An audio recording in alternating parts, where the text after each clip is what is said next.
I wanted to say something real quick to you, though. Kinison. Okay, it's funny because I work with Mitchell Walters in Fort Lauderdale. God rest. They're all gone. God rest. Him and Lepover gone, and Alice Stevens still around. But yeah, how did you end up hooking up with that clan? Because you were younger. Did you ride your motorcycle up on stage or something? There's that classic story at the comedy. Yeah. He rode the motorcycle up on stage. I drove Kinison off stage on my motorcycle. On a Monday night, it was late. Well, went out on Sunset Blvd, and I come up, made a U-turn, and a death grip on my wrist. We just drove right through the building. I could have mowed anybody down. We're gonna get hit by a car, but the agents were with us, and sometimes, and after that, Kinison freaking loved my balls. You're a fucking son of a bitch, man. You crazy motherfucker. And so I don't see him for 2 weeks because he goes on the road.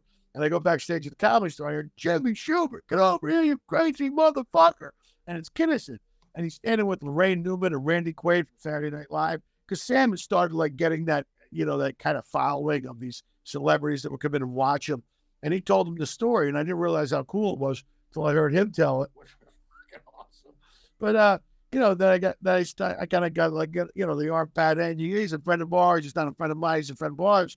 And then, and these guys kind of adopted me. I was this, then I had my accident. And I was like the mascot. And I was still doing stand-up, and I was still working. And I never quit, and I never went home.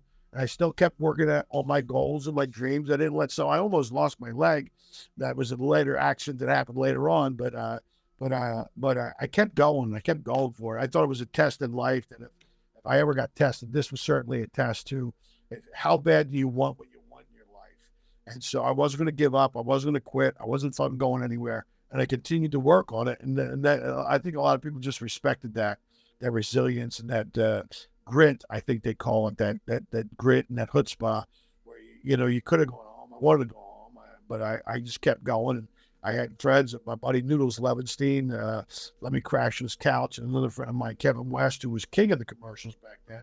This guy got a Clio Award for his commercials. And then I wound up staying at Crest Hill with my leg. And Mitzi, let me stay there because, that's where old comics stayed at that point. I was staying up there with Mark Maron, and that's when Kinison would come up the house and chop out lines. It was a party house. It was the house behind the Comedy Store. It was crazy, man. It was insane. It was a magical time, because I was attending what I refer to as comedy college, and it really was. We got to watch about Arsenio Hall, Garry Shandling, Eddie Murphy, Rob Williams, Richard Pryor.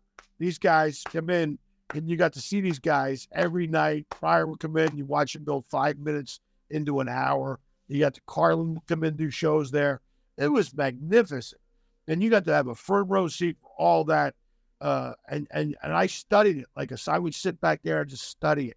And because you could learn as much watching a bad comedian as you could watching a great comedian. And I just studied it. And I read history. I read autobiographies about every comedian, from Jackie Gleason to Sammy Shore, to who's the guy, Ernie Kovacs, and all these comedy autobiographies. I just immersed myself in it. And I really didn't give a fuck about anything else, about becoming the best stand-up comedian I was capable of being.